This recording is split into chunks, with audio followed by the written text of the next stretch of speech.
हाय दोस्तों, कैसे हो। फिल्म की शुरुआत मिनेसोटा के जंगल की एक अंधेरी डरावनी रात से होती है। एक यूट्यूबर वीडियो बना रहा है और कह रहा है कि सालों पहले इस जंगल के एक तालाब में टॉमी नाम का एक लड़का मरा हुआ मिला था। उसका चेहरा बुरी तरह से फटा हुआ था। उसका चेहरा डॉक्टरों का दावा है कि जंगली जानवरों का काम था, लेकिन वो इस पर यकीन नहीं करता। वो कहता है कि वो खुद सच्चाई का पता लगाने आया है और दर्शकों से उसकी जांच को सब्सक्राइब करने और फॉलो करने के लिए कहता है। उसने अपने चेहरे पर एक अजीब डरावना मुखौटा पहना हुआ है। वहां से कुछ दूर पास के घर के अंदर पूरी सुरक्षा व्यवस्था है। सुरक्षा अलर्ट सुनकर एक महिला अचानक जाग जाती है। वो जल्दी से अपना मुखौटा लगाती है और निगरानी कैमरों की जांच करती है। तभी उसे ध्यान आता है कि उसका कुत्ता बाहर भटक गया है। वो एक टॉर्च पकड़ती है और अंधेरे जंगल में कदम रखती है। अपने कुत्ते को पुकारती है और चलते सीटी बजाती है।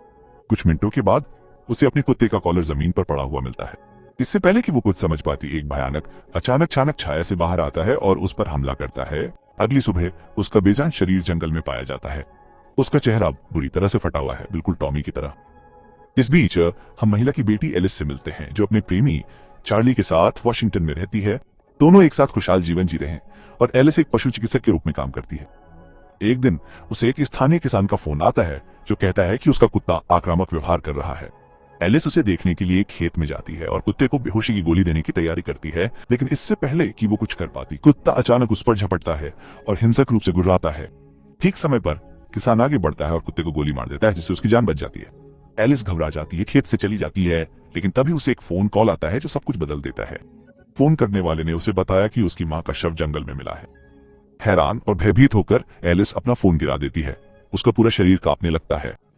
उसे मतली का दौरा पड़ता है और घबराहट के कारण वो अचानक उल्टी कर देती है। इसके तुरंत बाद वो अपनी मां के अंतिम संस्कार के लिए मिनेसोटा वापस जाती है। पुलिस स्टेशन में उसे पता चलता है कि एक स्थानीय लड़के ने जंगल में उसकी मां का शव पाया था। अधिकारी ये भी बताता है कि उसकी मां को हृदय रोग था, लेकिन अभी तक वे जांच पूरी होने तक शव को नहीं छोड़ सकते। कहीं और जाने के लिए नहीं होने के कारण एलिस कुछ दिनों के लिए अपनी मां के घर पर रहने का फैसला करती है। जैसे ही वो अंदर कदम रखती है, सुरक्षा अलार्म अचानक जोर से बजने लगता है। पहले से ही परेशान एलिस निराश हो जाती है और उसे बंद करने के लिए नियंत्रण स्क्रीन को तोड़ देती है। उसके बाद उसे सिस्टम को ठीक करने के लिए एक तकनीशियन को बुलाना पड़ता है। बाद में एलिस अपने प्रेमी चार्ली को फोन करती है, जो अभी भी वॉशिंगटन में है, और उसे अपनी मां की मृत्यु के बारे में बताती। जाने से पहले उसने उसे सूचित नहीं किया। ये देखकर चार्ली पूरी तरह से चौंक जाता है। उस शाम चीजें अजीब लगने लगती हैं। एलिस को घर के अंदर से अजीबोगरीब जानवरों जैसी आवाजें सुनाई देने लगती हैं, लेकिन हर बार जब वो देखती है तो वहां कुछ नहीं होता। जब वो कार से अपना सामान निकालने के लिए बाहर निकलती है तो उसे पता चलता है कि कार किसी तरह से अपने आप लॉक हो गई है। वो अपनी चाबियां खोजने के लिए वापस अंदर जाती है, लेकिन वे कहीं नहीं मिलती हैं। निराश और थोड़ी बेचैन होकर वो किराए की कंपनी को फोन करती है और एक डुप्लीकेट चाबी मांगती है। फिर वो खुद से कार खोलने की कोशिश करती है, लेकिन अचानक अपना संतुलन खो देती है और जमीन पर गिर जाती है। जैसे ऊपर देखती है, उसे अपने ठीक बगल में कुछ दिखाई देता है, एक लोमड़ी। उसका शरीर स्थिर पड़ा हुआ है और उसका चेहरा बुरी तरह से फटा हुआ है। हैरान होकर एलिस तुरंत घर के अंदर वापस भागती है। उस रात जब एलिस सो रही थी तो उसे अचानक एक कुत्ते के भौंकने की आवाज सुनाई देती है। उसके बाद ऊपर से धीमी आवाज में कदम आते हैं। वो धीरे से ऊपर जाती है और आवाज का पीछा करते हुए कपड़े धोने के, जहां उसे ड्रायर में छोड़े गए कपड़े पूरी तरह से फटे हुए मिलते हैं। ठीक उसी समय घर का सुरक्षा अलार्म फिर से बजता है, जिससे बाहर हलचल का संकेत मिलता है। एलिस जल्दी से खिड़की से झांकती है, लेकिन वहां कोई नहीं होता। लेकिन कंट्रोल मॉनिटर पर उसे कैमरे से होकर गुजरते हुए एक अजीब तेज गति से चलने वाले प्राणी की झलक दिखाई देती है। अगली सुबह एलिस पुलिस को फोन करने की कोशिश करती है, लेकिन कॉल सीधे वॉइसमेल पर चली जाती है। वह कोई संदेश न छोड़ने का निर्णय लेती है। खुद को शांत करने की कोशिश करते हुए वो कुछ संगीत बजाती है और अपने बचपन के बेडरूम में अपनी पुरानी चीजों को देखने लगती है। वहां उसे अपने पुराने हाई स्कूल बॉयफ्रेंड की जैकेट और उनकी बातचीत की रिकॉर्डिंग से भरी एक इलेक्ट्रॉनिक डायरी मिलती है। एक रिकॉर्डिंग में यह पता चलता है कि उसकी मां बहुत सख्त हुआ करती थी, अक्सर गुस्से में रहती थी और नियंत्रण करती थी। थोड़ी देर बाद एलिस को एक और आवाज सुनाई देती है। इस बार अटारी से आ रही है। शांत रहने की कोशिश करते हुए वो साहस जुटाती है और जांच करने के लिए धीरे से ऊपर चढ़ती है। अंदर ही माइनस उधर देखती है और उसे केवल एक चूहा दिखाई देता है। राहत महसूस करते हुए वो एक सांस छोड़ती है, लेकिन वो ध्यान नहीं देती। वहां कुछ और है। एक भयानक जानवर जैसी आकृति चुपचाप उसके पीछे छाया में घूम रही है। इस बीच पुलिस एलिस को बुलाती है और उसे बताती है कि जांच पूरी करने के लिए उन्हें और समय चाहिए। उसे कुछ और दिनों के लिए मिनेसोटा में रुकना होगा। उन्हें और अकेला महसूस करने के कारण एलिस अपनी मां द्वारा रिकॉर्ड किए गए पुराने वीडियो टेप जैसे वो उन्हें देखती है, उसे अपने बचपन के परेशान करने वाले पल याद आने लगते हैं। उसकी मां उसे सख्त डाइट फॉलो करने के लिए मजबूर करती थी, उसे एक गुड़िया की तरह पतला और परफेक्ट बनाए रखने की कोशिश करती थी। वो अक्सर उस पर चिल्लाती थी और उसे भावनात्मक रूप से तोड़ देती थी। जब एलिस टेप देख रही होती है तो अचानक उसकी नजर घर के बाहर खड़ी एक महिला पर पड़ती है। महिला उसे सांत्वना देती है, विनम्रता से बोलती है, लेकिन उसके लहजे में कुछ गड़बड़ है। एलिस उसे अंदर बुलाती है, लेकिन महिला अंदर जाने से मना कर देती है। इसके बजाय वो एलिस को चेतावनी देती है। वो एलिस से कहती है कि वो घर में ज्यादा देर न रुके, वहां कुछ है जिसका उसे सामना नहीं करना चाहिए। उलझन में एलिस उसे रोकने के लिए बाहर भागती है और पूछती है कि वो क्या कहना चाहती है, लेकिन महिला तुरंत चली जाती है। जैसे एलिस घर की ओर वापस आती है, सामने का दरवाजा अचानक अंदर से बंद हो जाता है, जैसे किसी ने उसे उसके सामने बंद कर दिया हो। भारी बारिश के कारण वो बाहर फंस जाती है और पास के एक शेड में शरण लेती है। बारिश कम होने के बाद उसे एक हल्की अलार्म ध्वनि सुनाई देती है। उसके पीछे वो घर के पास एक कुत्ते का कॉलर पड़ा हुआ देखती है। उसके पास कमायम उसे कीचड़ में अजीबोगरीब पंजों के निशान दिखाई देते हैं, जो गहरे और अप्राकृतिक हैं। एलिस अपना फोन निकालती है और उनकी तस्वीरें लेने लगती है। तभी उसे ऊपर कुछ सुनाई देता है। एक ड्रोन हवा में मंडरा रहा है। इसे वही नकाबपोश यूट्यूबर नियंत्रित कर रहा है। अभी भी डरावना नकाब पहने हुए उस पर चिल्लाता है, उसे अपना चेहरा न दिखाने के लिए कहता है। एलिस कुछ कहती इससे पहले ही वो मुड़ता है और अपनी साइकिल पर सवार होकर जंगल में गायब हो जाता है।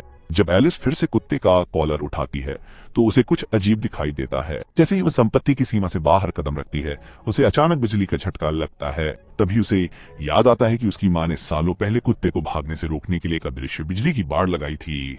एलिस कॉलर को बंद कर देती है और घर के अंदर के सीलबंद दरवाजों में से एक को खोलने के लिए उसका इस्तेमाल करती है, लेकिन जैसे ही वो वापस अंदर आती है, उसे फिर से मतली महसूस होने लगती है। उसके दिमाग में एक विचार आता, क्या वो गर्भवती हो सकती? अनिश्चित वह अपने एआई सहायक से पूछती है कि बिना परीक्षण किट के गर्भावस्था का पता कैसे लगाया जाए। एआई उसे एक सरल तरीका बताता है और उसे बताता है कि परिणाम आने में लगभग आधे घंटे लगेंगे। प्रतीक्षा करते हुए एलिस अपने एक पशु चिकित्सक मित्र को पंजे के निशान की एक तस्वीर भेजती है, ये पता लगाने की उम्मीद में कि वे किस जानवर के हैं। लगभग 30 मिनट के बाद एआई अपना परिणाम देता है। एलिस गर्भवती है। वो स्क्रीन को देखती रहती है, उसे समझ नहीं पाती। वो इसे स्वीकार नहीं करना चाहती। अभिभूत होकर वो खुद को विचलित करने के लिए शराब पीना शुरू कर देती है। जल्द ही वो मेकअप करती है, अपनी पुरानी सौंदर्य प्रतियोगिता की पोशाक पहनती है और खाली घर के चारों नाचने लगती है। नशे में और भावुक होकर वो धीरे बाहर खाली स्विमिंग पूल की ओर बढ़ती है। यादों में खोई हुई वो अपने बचपन को याद करती है, कैसे उसकी माँ उसे ब्यूटी कंपटीशन में जबरदस्ती भेजती थी, उसे हर बार डांटती थी और वजन बढ़ने पर अपमानित करती थी। रोती हुई एलिस चार्ली को फोन करती है और बताती है कि उसे घर में अजीब चीखें सुनाई दे रही हैं, वही आवाजें जिनकी वजह से वो एक बार यहाँ से चली गई थी। चार्ली चिंतित हो जाता है, लेकिन जब एलिस उसे बताती है कि वो गर्भवती है तो उसका लहजा तुरंत बदल जाता है। वो बहुत खुश होता है और उसे चिंता न करने के लिए कहता है। वो तुरंत उसके पास आता है। इससे पहले कि वो कुछ और कह पाता, अचानक फोन कट जाता है। कुछ देर बाद एलिस को फिर से जंगल से अजीब आवाजें आती हुई सुनाई देती हैं। वह झिझकते हुए बाहर निकलती है और पहली बार उसे अंधेरे में किसी अजीब जानवर जैसी आकृति की हल्की झलक दिखाई देती है। अचानक घर के चारों ओर लगे सुरक्षा अलार्म बजने लगते हैं। घबराई हुई एलिस वापस अंदर जाती है और कैमरे की फुटेज चेक करती है, लेकिन इससे पहले कि वो कुछ समझ पाती, अचानक टेलीविजन अपने आप चालू हो जाता है। उसमें उसकी माँ का एक पुराना वीडियो टेप चलने लगता है। उसकी माँ 17 साल की एलिस पर चिल्ला रही है, उसका वजन बढ़ने पर उसका मजाक उड़ा रही है और उसे पतला दिखाने के लिए कमर पर एक टाइट बेल्ट पहनने के लिए मजबूर कर रही है। ये याद उसे बहुत परेशान करती है। गुस्से और दर्द से भरी एलिस गुस्से में वीडियो टेप को तोड़ देती है। फिर वो खुद को शांत करने के लिए कुछ खोजने के लिए बाथरूम में जाती है। तभी उसे कुछ शामक दवाएं मिलती हैं, लेकिन सामान्य नहीं। ये वो दवाएं हैं जो खतरनाक जंगली जानवरों को काबू करने के लिए इस्तेमाल की। एलिस हैरान होकर सोचने लगती है कि उसकी माँ घर में ऐसी चीज क्यों रखती है। अगली सुबह एक अजीब प्राणी घर में घुसता है और एलिस का फोन ले जाता है। कुछ देर बाद भी कार रेंटल कंपनी का एक आदमी उसकी कार का ताला खोलने आता है, लेकिन अचानक मुख्य दरवाजा अपने आप बंद हो जाता है और एलिस अंदर फंस जाती है। कुछ देर बाद पूरा घर लॉकडाउन मोड में चला जाता है। सभी दरवाजों और खिड़कियों पर भारी कवर लगे होते हैं। फिर एलिस को बेसमेंट से अपने फोन की हल्की घंटी सुनाई देती है। कोई और रास्ता न होने पर वह पालतू जानवरों के दरवाजे से रेंगती हुई नीचे जाती है। जैसे ही वो फोन उठाती है, वही डरावना प्राणी अचानक सामने आता है और उस पर हमला कर देता है। एलिस मुश्किल से बचकर अपनी माँ की पुरानी कार की तरफ भागती है और खुद को अंदर बंद कर लेती है। वो प्राणी कार पर हमला करना शुरू कर देता है, उसे मारता है और खिड़कियों को खरोचता है। घबराकर एलिस चालू करती है और गाड़ी चलाती है, लेकिन विंडशील्ड पूरी तरह से ढकी हुई होती है, जिससे वो देख नहीं पाती। कुछ ही सेकंड में वो संतुलन खो देती है और एक पेड़ से टकरा जाती है। घायल और भ्रमित वो किसी तरह कार से बाहर निकलती है और एक पहाड़ पे चढ़ जाती है। इस प्रक्रिया में उसके हाथ में बुरी तरह चोट लग जाती है। अचानक एलिस को उसके ऊपर एक ड्रोन उड़ता हुआ दिखाई देता है, वही पहले वाला। दूर से उसे नियंत्रित करने वाला लड़का चिल्लाता है, अपना चेहरा छिपाओ, और फिर जंगल में भाग जाता है। जवाब खोजने के लिए दृढ़ संकल्पित एलिस उसका पीछा करती है। जैसे ही वो जंगल से गुजरती है, उसे कुछ अजीब दिखाई देता है। हर जगह निगरानी कैमरे छिपे हुए हैं। उसका पीछा करते हुए वो एक गुफा में पहुंचती है और अंदर से एक बच्चे के रोने की आवाज सुनती है। वो करीब जाती है लेकिन जल्द ही उसे एहसास हो जाता है कि कुछ ठीक नहीं है। आवाज वहां रखे वॉक टॉकी से आ रही है। इससे पहले कि वो कुछ समझ पाती, लड़का अचानक आता है और गुफा को बाहर से बंद कर देता है। वॉकी टॉकी के जरिए वो उसे बताता है कि वो डरे नहीं, उसने उसे सुरक्षित रखने के लिए अंदर बंद किया है और वो कल वापस आएगा। फिर वो भाग जाता है। अंदर फंसी एलिस इधर उधर देखती है और उसे एहसास होता है कि गुफा दरअसल उसका ठिकाना है। उसे रिकॉर्डिंग, नोट्स और उसके द्वारा इकट्ठा किए गए सबूत मिलते हैं। इन सब से उसे एक बात साफ पता चलती है, वो जीव हमेशा चेहरे को निशाना बनाकर हमला करता है। फिर वो कैमरे की फुटेज चेक करती है और जो देखती है वो हैरान रह जाती है। चार्ली अपनी माँ के घर पहुंच चुकी है और किसी ने उसे अंदर आने के लिए मेन गेट खोल दिया है। एलिस घबरा जाती है और समझ जाती है कि चार्ली भी खतरे में हो सकता है। बाहर निकलना चाहती है लेकिन वो कुछ नहीं कर सकती। कुछ देर बाद लड़का गुफा के अंदर लगे कैमरे और माइक्रोफोन के जरिए उससे फिर से संपर्क करता है। हताश एलिस उससे पुलिस को फोन करने के लिए कहती है। ये लड़का बताता है कि जंगल में कैमरे लगाने वाला वही है और वो पिछले 2 सालों से उस जीव पर नजर रख रहा है। फिर वो एक शर्त रखता है। वो कहता है कि वो पुलिस को फोन करेगा, लेकिन तभी जब एलिस घर वापस जाकर अपने नाइट विजन कैमरे से उस जीव की साफ फुटेज रिकॉर्ड करने को तैयार हो जाए, तभी उन्हें पता चलेगा कि वो असल में डरी हुई, लेकिन कोई और चारा न होने के कारण एलिस मान जाती है। वो नाइट विजन कैमरा और वॉकी माइनस टॉकी लेकर चार्ली को बचाने के लिए अपनी माँ के घर की ओर दौड़ती है। लेकिन जब वो आखिरकार वहां पहुंचती है तो बहुत देर हो चुकी होती है। चार्ली के पूरे चेहरे पर गहरे खरोंच के निशान होते हैं और वो मर चुका होता है। एलिस डर जाती है। अचानक वॉक टॉकी से लड़की आवाज फिर से आती है कांपना, जो उसे चेतावनी देता है, अपना चेहरा मत दिखाना, कोई लाइट मत जलाना और चाहे कुछ भी हो जाए उसकी आंखों में मत देखना। नाइट विजन कैमरा कसकर पकड़कर एलिस घर की तलाशी लेने लगती है।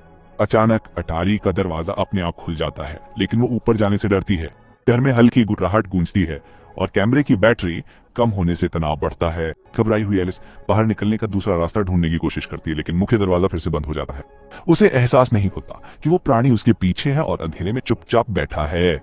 जब वो मुड़ती है तो वो डर के मारे ठिठक जाती है। फिर बिना किसी चेतावनी के प्राणी उसकी ओर पुराने वीडियो टेप फेंकने लगता है, जैसे कि वो उसे कुछ दिखाना चाहता हो।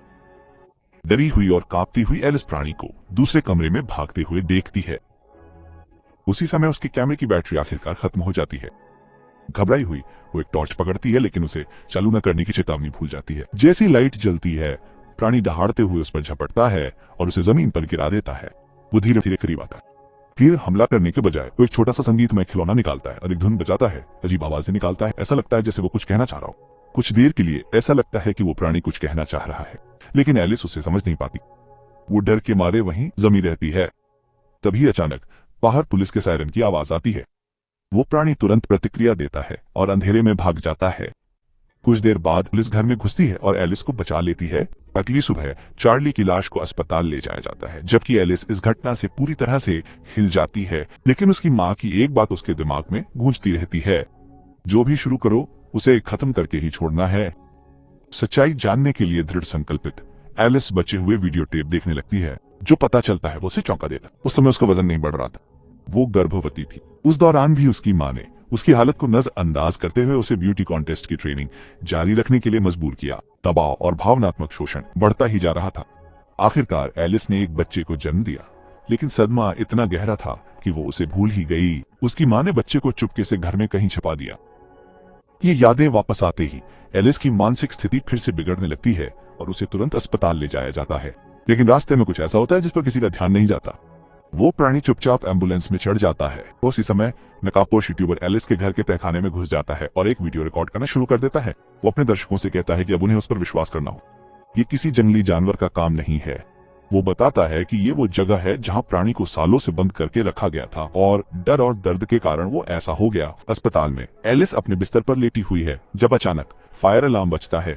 दहशत फैल जाती है और लोग बाहर भागने लगते हैं। लेकिन इस सब के बीच एलिस को कुछ जाना पहचाना सुनाई देता है। उसी संगीत में खिलौने से एक मधुर धुन बोलती है और आवाज का पीछा करते हुए पास के बाथरूम में जाती है। अंदर वो देखती है कि नल खुले हुए हैं और लगातार पानी बह रहा है। फर्श पर उसे वही खिलौना पड़ा हुआ दिखाई देता है। उसे याद आता है कि कैसे प्राणी पहले संवाद करने की कोशिश कर रहा था। हानिस बार दूसरा शब्द लिख रहा था वो। लेकिन अब जब वो ध्यान से देखती है तो उसे कुछ महत्वपूर्ण दिखाई देता है। खिलौने पर लिखा एम टूटा हुआ है। तभी उसे कुछ समझ आता है। वो डैश दूसरा डैश नहीं, मट कहने की कोशिश कर रहा था। उस पल एलिस को सच्चाई समझ आती है। वो प्राणी राक्षस नहीं है, वो उसका बच्चा है जिसे उसने जन्म दिया था और बाद में भूल गई थी। तभी उसे अपने पीछे किसी के होने का एहसास होता है। वह प्राणी वहीं खड़ा है। इस बार वो हमला नहीं करता, इसके बजाय वो अपना मुखौटा हटाता है और एक जख्मी इंसानी चेहरा दिखाता है। वो बस उसे देखता है जैसे कि उसे दिखा रहा हो कि उसके साथ क्या हुआ है। एलिस सदमे में खड़ी रहती है क्योंकि सब कुछ उसके दिमाग में समा जाता है और इसके साथ ही फिल्म खत्म हो जाती है।